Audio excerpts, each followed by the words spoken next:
말씀을 통해서 전하는 자나 듣는 우리 모두 가운데에 하나님의 은혜가 가득할 수 있기를, 하나님의 그 말씀을 통해 말씀하시는 은혜가 가득할 수 있기를 축복합니다. 아멘. 지난 시간에는 다윗의 간절한 바램, 그리고 다윗의 간절한 소망에도 불구하고 하나님께서 다윗의 기도를 응답하지 아니하시고 거절하신 것에 대해서 함께 말씀을 나누었습니다. 간절한 바램, 그 소망에도 불구하고 하나님께서 다윗의 기도를 응답하지 아니하시고 거절하신 것에 대해서 함께 나누었습니다.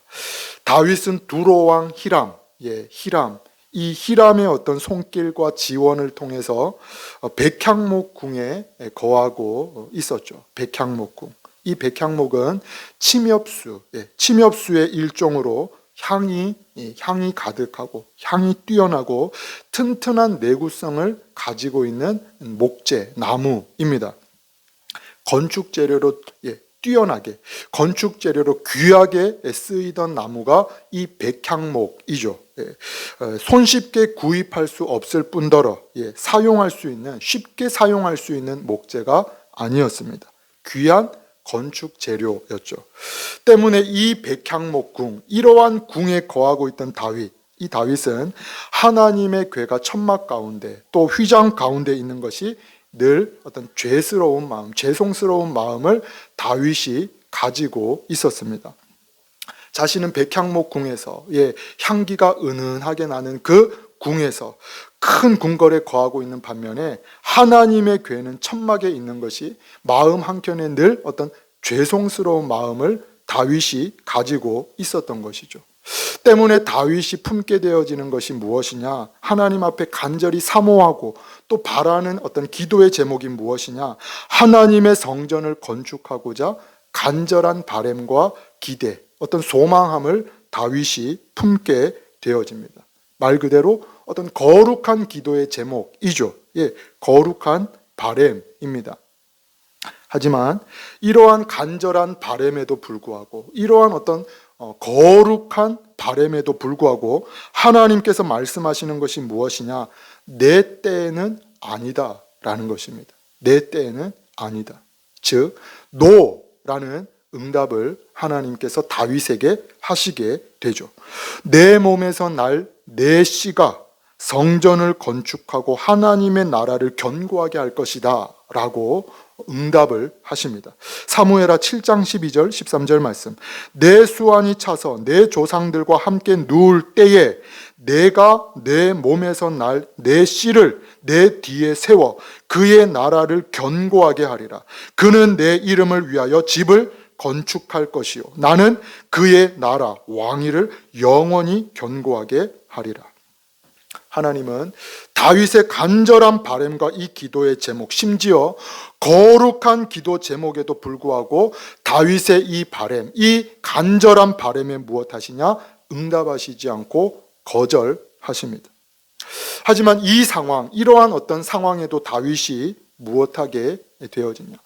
만약 제가 이 가운데 있었다라고 한다면, 만약 제가 이 다윗 상황 가운데 있었다라고 한다면 우리가 흔히 표현하듯이 실망이 되고 또 시험에 들었을 것 같습니다. 제가 만약에 다윗 가운데 있었다면, 이 상황 가운데 놓여 있었다라고 한다면 어떤 실망함이 제 안에 있지 않았을까라는 것이죠.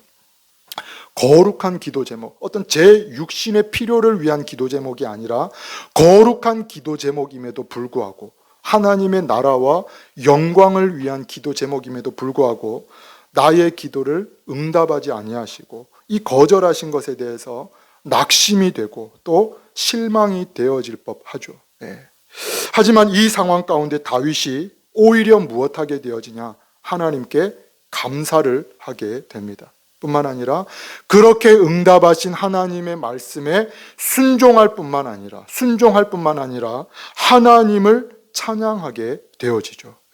그러한 하나님의 거절과 응답에 다윗은 감사하고 그 하나님의 응답에 순종할 뿐만 아니라 하나님을 향해 찬양함으로 나아가게 됩니다. 먼저 축복하기로는 이러한 은혜와 믿음이 저와 여러분 가운데 있기를 축복합니다. 어떠한 응답에도 불구하고, 어떠한 하나님의 응답에도 불구하고 하나님께 감사하고 하나님의 때를 기다릴 뿐만 아니라 순종할 뿐만 아니라 하나님을 찬양함으로 나아갈 수 있는 그 은혜와 믿음이 저와 여러분 가운데 있기를 축복합니다. 아멘. 이어서 오늘 본문의 말씀은 또다시 하나님으로부터 거절당하게 되는 이 다윗의 모습을 우리가 본문을 통해 보게 됩니다. 심지어 이번에는 무엇까지 하게 되어지냐? 금식하고 간절히 구하게 되어지죠. 심지어 금식하고 간절히 구하지만 하나님께서 이 다윗의 기도를 무엇하시냐? 응답하시지 아니하고 또 그 기도를 들어주시지 않음을 우리가 본문을 통해 보게 됩니다. 본문 16절 말씀, 다시 한 번 더 우리 16절 말씀을 함께 합독하시겠습니다. 다윗이 그 아이를 위하여 하나님께 간구하되 다윗이 금식하고 안에 들어가서 밤새도록 땅에 엎드렸으니. 아멘, 아멘. 본문에 등장하고 있는 이 아이는 우리가 잘 알고 있는 것처럼 다윗의 충신이었던 우리야 장군의 아내, 다윗이 밧세바와 간음함으로 말미암아, 범죄함으로 말미암아 출산하게 된 아이입니다. 정상적인 관계에서 태어난 아이는 아니죠. 때문에 하나님은 이 아이를 무엇하시게 되어지냐? 15절 말씀입니다. 사무엘하 12장 15절 말씀. 나단이 자기 집으로 돌아가니라. 우리아의 아내가 다윗에게 낳은 아이를 여호와께서 치심에 심히 앓는지라. 여기서 여호와께서 치심에라는 것은 하나님께서 그 아이에게 질병을 보내심에라는 것입니다. 하나님께서 그 아이를 치심에라는 것이 어떤 중한 질병을 그 아이에게 보내심에라는 거죠. 이어서 이러한 하나님의 치심을 통해 아이가 무엇하게 되어지냐? 심히 앓는지라.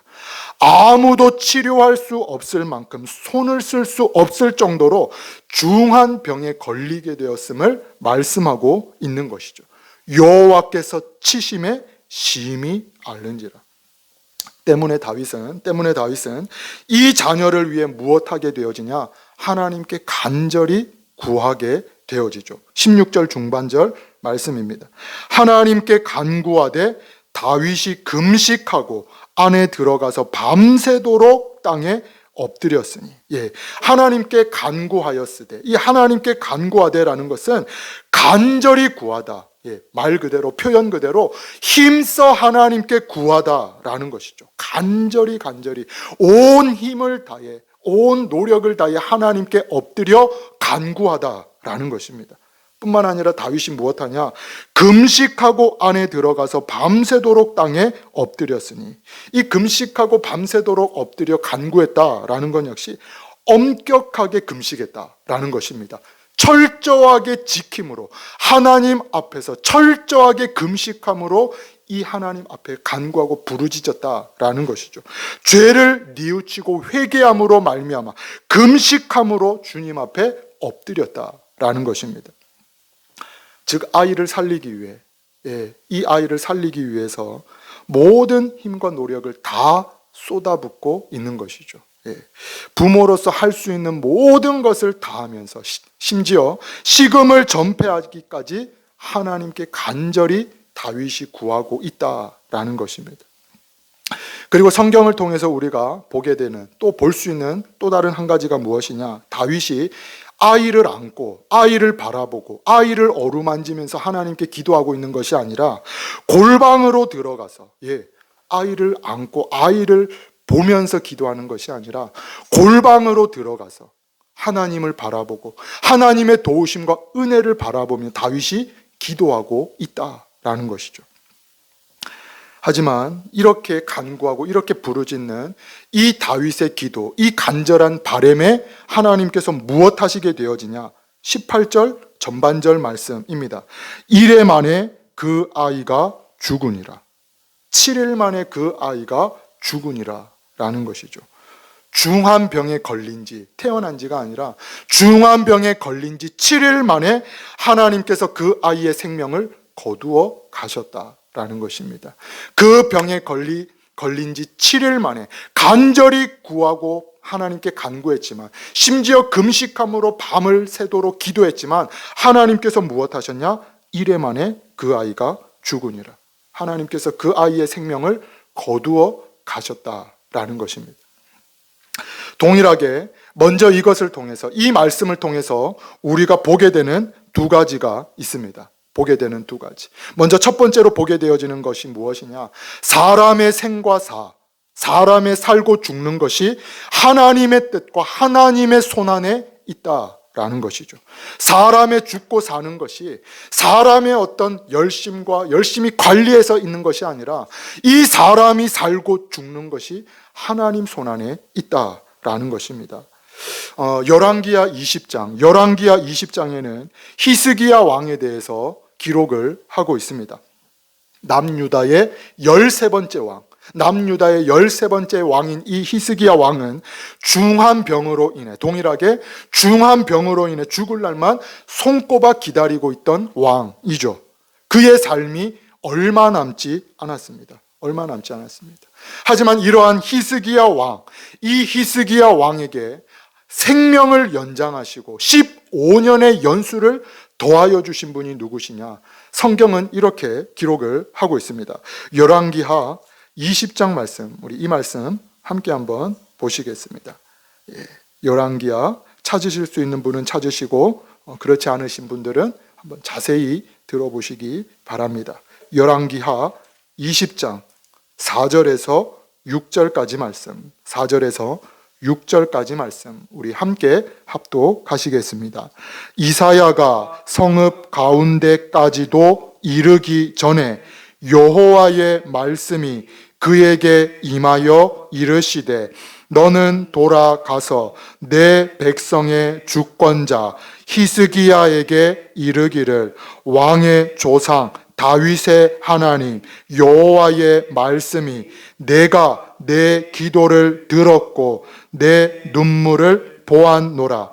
내가 너를 낫게 하리니 내가 3일 만에 여호와의 성전에 올라가겠고 내가 내 날에 15년을 더할 것이며 내가 너와 이 성을 아수르 왕의 손에서 구원하고 내가 나를 위하고 또 내 종 다윗을 위함으로 이 성을 보호하리라 하셨다 하라 하셨더라. 아멘. 아멘. 이제 죽을 날만 손꼽아 기다리고 있던 이 히스기야 왕에게 하나님께서 무엇하시냐? 15년의 연수를 더하여 주시죠. 하나님께서 그 생명을 연장시키십니다. 하나님께서. 이뿐 아니라 하나님은 엘리사 선지자를 통해서도 생명이 끊어졌던 아이를 살리실 뿐만 아니라 그 생명을 연장시키시기도 하시죠. 열왕기하 4장 32절은 이렇게 기록을 하고 있습니다.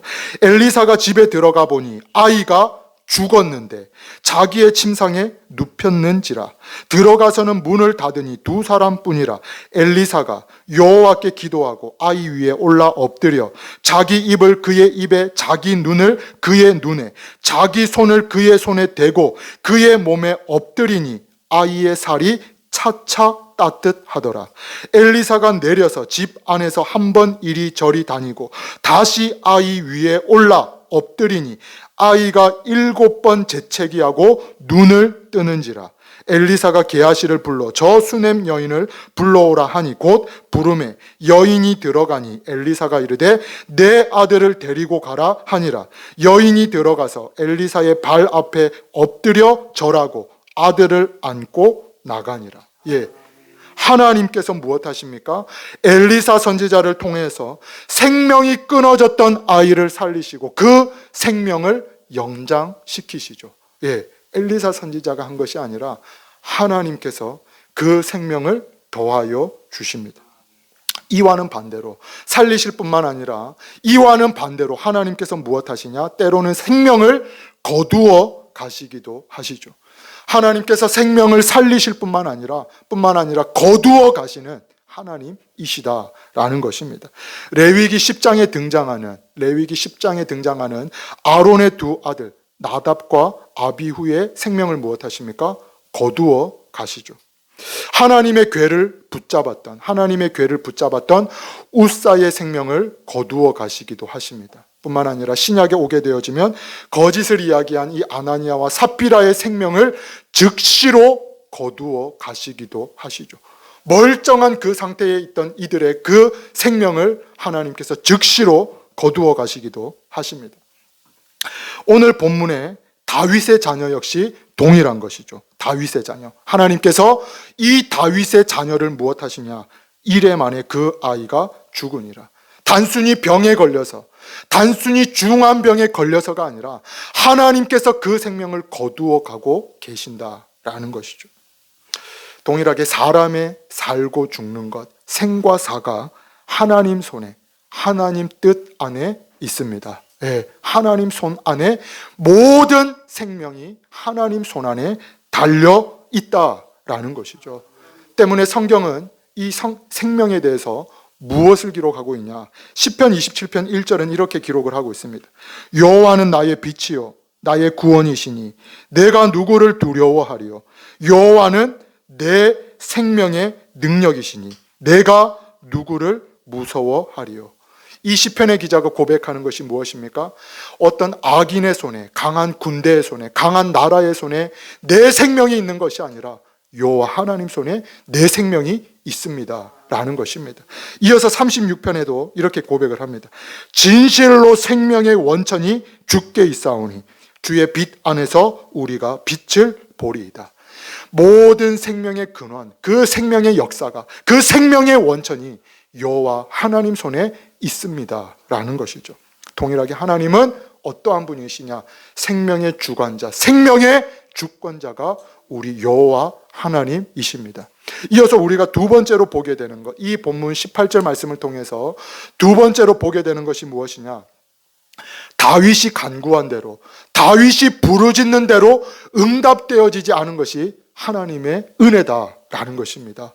다윗이 지금 구하는 대로, 하나님께 간구하는 대로 응답되어지지 않는 것이 하나님의 은혜다라는 것이죠. 예, 본문에 등장하고 있는 이 아이는 다윗의 자녀입니다. 다윗의 자녀. 그런데 서두에도 말씀드렸다시피 이 아이는 정상적인 관계를 통해 태어난 아이가 아니죠.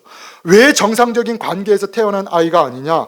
엄밀히 따지게 되어지면 이 아이, 본문에 기록되고 있는, 본문에 등장하고 있는 이 아이는 다윗의 간음함, 다윗의 범죄로 태어난 아이이기 때문이죠. 모든 군사와 군대를 전장에 내보낸 다윗, 이 다윗이 왕궁 옥상을 거닐 때에 목욕을 하던 한 여인을 보게 됩니다. 그리고 이 여인이 무엇함을 아냐?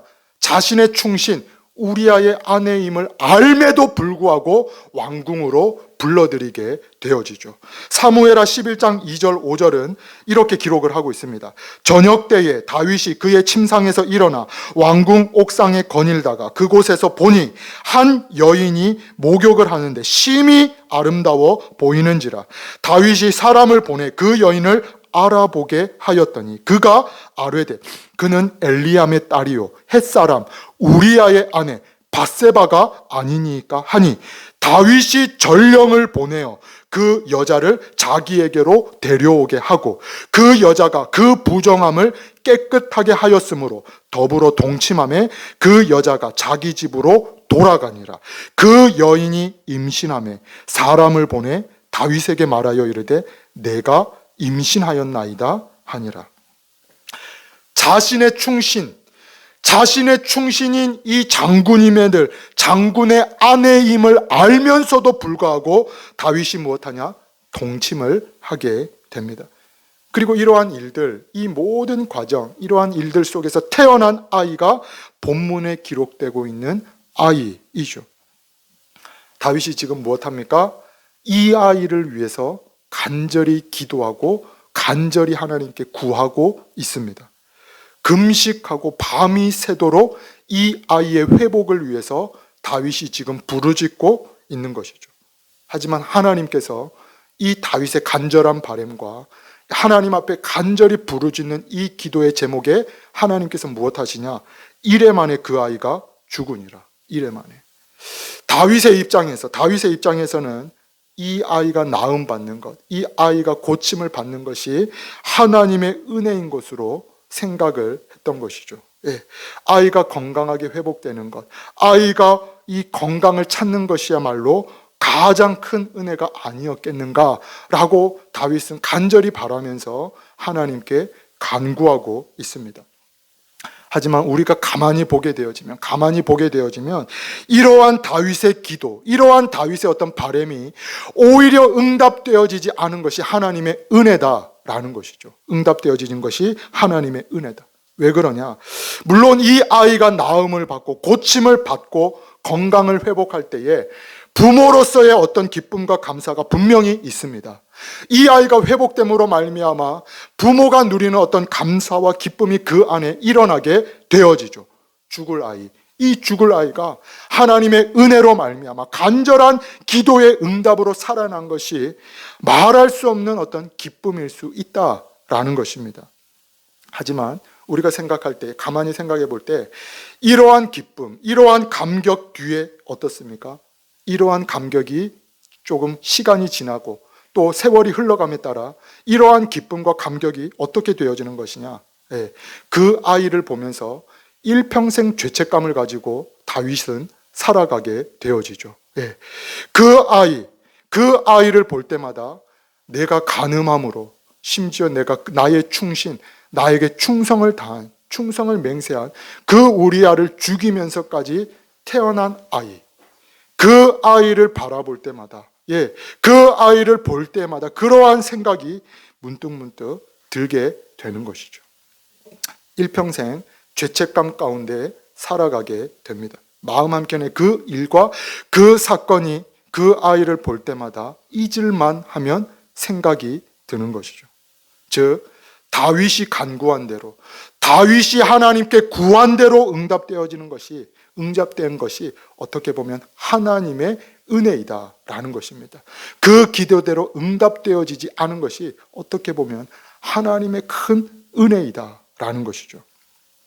동일하게 사람은 생각을 합니다. 지금 당장 내 앞에 일어난 일이 내가 원하는 대로 해결이 되고 내가 생각하는 대로 풀어지고 응답되는 것이야말로 가장 좋은 것이 아니겠는가? 내가 하나님께 이렇게 간구한 대로, 내가 하나님께 이렇게 부르짖은 대로 응답되어지는 것이 가장 최고의 응답이 아니겠는가? 사람은 생각을 하죠. 하지만 본문과 같이, 오늘 본문의 말씀과 같이 때로는 응답되어지지 않고 때로는 해결되어지지 않는 것이 하나님의 은혜일 수가 있다라는 것입니다.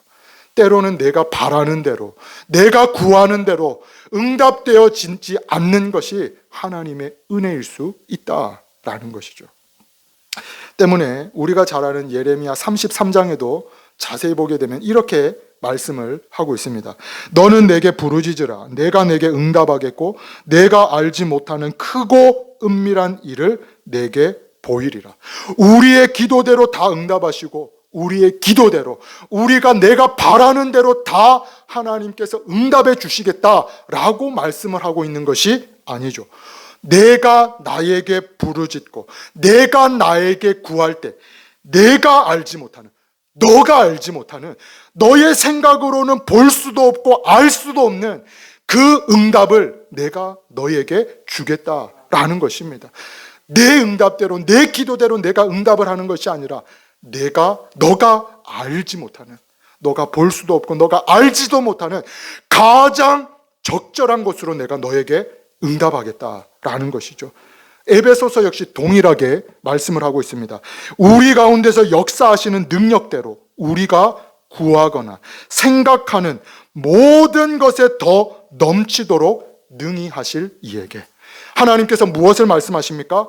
간구하는 대로 응답하고 내가 부르짖는 대로 내게 응답하는 것이 아니라 우리의 생각에 넘치도록, 내가 간구하고 내가 부르짖는 것에 넘치도록 하나님께서 가장 적절한 것으로 내가 너에게 응답하겠다라는 것이죠. 우리의 시각은 제한적입니다. 보는 것이 제한적이고 또 아는 것이 제한적이고 모든 것이 우리는 제한적이죠. 무엇이 최선의 길인지 알지를 못하는 자가 인간입니다. 어떠한 선택 가운데에 무엇을 붙들어야 되는지 우리는 제대로 알지 못하는 인생이죠. 가장 최선의 것을 선택한 것 같지만 그것이 가장 최악의 수를 두는 경우가 있다라는 것입니다. 때문에 무엇 하는 것이 지혜로운 것이냐? 지혜의 근원 되시는 그 하나님의 응답과 그 하나님의 역사하심에 순종함으로 나아가는 것이 가장 지혜로운 것이죠. 그 하나님의 뜻을 구하고 도우심을 구하는 것이야말로 가장 지혜로움이다라는 것입니다. 이어서 본문을 통해 보게 되는 이 세 번째가 무엇이냐? 생명의 주관자 되시고 가장 좋은 것으로 응답하시는 이 하나님의 뜻과 결정하심에 다윗이 순종을 넘어서 순복함으로 나아가고 있다라는 것입니다. 본문 19절 20절 말씀, 사무엘하 12장 19절 20절 말씀 우리 함께 합독하시겠습니다. 다윗이 그의 신하들이 서로 수근거리는 것을 보고 그 아이가 죽은 줄을 다윗이 깨닫고 그의 신하들에게 묻되 아이가 죽었느냐 하니 대답하되 죽었나이다 하는지라.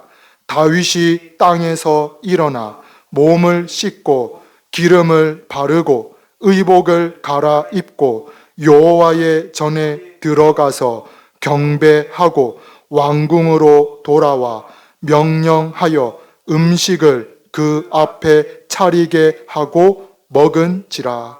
아멘. 아멘. 예. 한켠에서는 다윗의 이러한 모습, 이러한 태도를 보면서 매정한 사람으로 이야기를 하기도 합니다. 아이가 죽었는데 어떻게 저렇게 할 수가 있냐? 아이가 죽었는데. 하지만 다윗이 자신의 아이가 죽고 난 후에 하나님께서 그 생명을 거두어 가신 후에 몸을 씻고 기름 바르고 의복을 갈아입고 음식을 먹고 있는 것은 매정해서가 아니죠. 하나님께서 응답하시고 하나님께서 결정하신 것에 철저히 순복함으로 나아가고 있다라는 것입니다. 그 전에는 간절히 하나님께서 돌이키심을 구하면서 혹여나 돌이키실까 그것을 기대하며 간구하고 있지만 하나님께서 결정하시고 하나님께서 결론을 내리심으로 말미암아 그 뜻에 철저히 순복함으로 나아가고 있다라는 것이죠. 다윗이 땅에서 일어나 몸을 씻고 기름 바르고 의복을 갈아입고 여호와의 전에 들어가서 경배하고 왕궁으로 돌아와 명령하여 음식을 그 앞에 차리게 하고 먹은지라. 시편 40편에는 다윗이 하나님의 뜻 그리고 하나님의 이 계획에 대해서 찬양하고 있는 장면을 기록하고 있습니다. 하나님의 계획, 하나님의 그 뜻하심을 다윗이 찬양하고 있는 장면을 시편 40편에는 기록을 하고 있죠. 하나님께서 나를 기가 막힐 웅덩이, 그 표현할 수 없는 그 웅덩이에서 나를 건져내시고 수렁에서 끌어올리시고 내 발을 반석 위에 세우셨음을 다윗은 찬양을 하고 있습니다. 뿐만 아니라 주께서 기적을 베푸시고 원수들의 손에서 나를 지키시되 무엇함으로 지키셨냐? 항상 지키시고 보호하셨음을 시편 40편에 그가 찬양하고 있죠. 그리고 이러한 하나님의 뜻, 하나님의 계획을 무엇에 빗대어서 이어서 다윗이 찬양을 하냐? 그 수를 셀 수 없음을 다윗이 고백을 합니다. 그 하나님의 수를 셀 수 없나이다. 우리를 향하신 주의 생각도 많아 누구도 주와 견줄 수가 없나이다. 내가 널리 알려 말하고자 하나 너무 많아 그 수를 셀 수도 없나이다. 여기서 그 수를 셀 수도 없나이다, 하나님의 그 수를 셀 수도 없나이다라는 것은 말 그대로입니다. 하나님의 깊고 넓으신 그 뜻과 그 수를 내가 한낱 피조물 된 인간이 내가 알 수 없습니다. 알 수가 없나이다 라는 것이죠. 동일하게 조금 전에도 말씀드렸던 것처럼 사람의 생각과 사람의 수는 제한적입니다. 내 주변에 있는 환경을 넘어설 수가 없는 것이죠. 사람의 수는 그렇습니다. 사람의 수. 내 주변에 머물러 있는 어떤 환경의 벽을 넘어설 수가 없는 것이죠. 때문에 사람이 무엇합니까? 환경을 분석하고 상황을 분석해서 모든 경우의 수를 살피고 살펴서 사람은 행하게 되어집니다. 가장 좋은 수가 어떤 수인가? 사람은 끊임없이 환경과 내 상황을 분석하고 따지면서 그 수를 보게 되어지죠. 환경에 따라 바뀌고 또 여러 가지 상황에 따라 수정을 해야 하는 것이 사람의 수입니다. 사람의 계획이죠. 하지만 하나님의 수, 하나님의 뜻과 하나님의 계획은 제한적인 것이 아니요 무한한 것인 줄 믿습니다. 무한한 것이죠. 하나님의 수는, 하나님의 뜻과 계획은 제한적인 것이 아니라 무한한 것입니다. 환경과 상황을 따져서 역사하시는 것이 아니죠.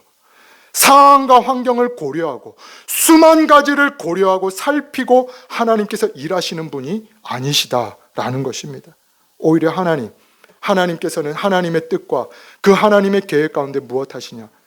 길이 없는 그 광야에 길을 만드시고 그 샘물이 나지 않는 그 광야, 메마른 땅 가운데 샘물을 나게 하시고 바다 가운데 길을 내시고 그 길을 메마른 땅과 같이 걷게 하시는 이가 우리 하나님이십니다. 전능하신 하나님이시죠. 한낱 인간의 생각과 한낱 인간의 수로 다 헤아릴 수 없는 수가 하나님의 수, 하나님의 뜻, 하나님의 계획하심이다라는 것입니다. 때문에 이러한 하나님의 뜻과 하나님의 결정하심에 무엇하는 것이 지혜로운 것이냐? 마땅히 순복하고 순종하는 것이 가장 지혜로운 것이죠. 그 하나님 앞에 엎드리고 그 하나님의 도우심을 구하고 그 하나님의 지혜를 구함으로 나아가는 것이 가장 지혜로운 자이다라는 것입니다. 하나님은 모든 생명의 주관자이십니다. 가장 좋은 것으로 무엇 하시는 하나님이시냐? 응답하시는, 나에게 지금 필요한 것이 무엇인지, 나에게 가장 적절한 것이 무엇인지를 아시고 가장 정확하게 아시고 그것을 응답하시는 하나님이십니다. 한낱 인간이 그 뜻을 알 수도 헤아릴 수도 없는 전능하신 하나님이시죠. 때문에 이 하나님의 뜻과 하나님의 계획에 무엇해야 하는 것이 옳은 것이냐, 무엇하는 것이 옳은 것이냐, 순종하고 그 하나님의 뜻에 순복함으로 나아가는 것이 가장 지혜로운 자인 것이죠. 소망하고 축복하기로는 생명의 주관자 되시고 우리에게 가장 적절한 것으로, 가장 최고의 것으로 응답하시는 그 하나님 앞에 마음을 토하고 시시로 의지하는 은혜가 저와 여러분 가운데 있기를 축복합니다. 뿐만 아니라 어떠한 응답에도 불구하고 그 앞에 순종함으로 나아가는 은혜와 믿음이 저와 여러분 가운데 있기를 축복합니다. 이로 말미암아 다윗을 붙들어 주시고 다윗과 함께 하시고 선한 목자가 되셔서 다윗을 인도하셨던 그 하나님의 은혜 붙드시고 함께 하시고 나를 이끌어 가시는 그 하나님의 은혜가 오늘을 살아가는 저와 여러분 가운데, 가정과 자녀 가운데, 또 주는 사랑교회 가운데 가득할 수 있기를 주님의 이름으로 축원을 드립니다. 아멘.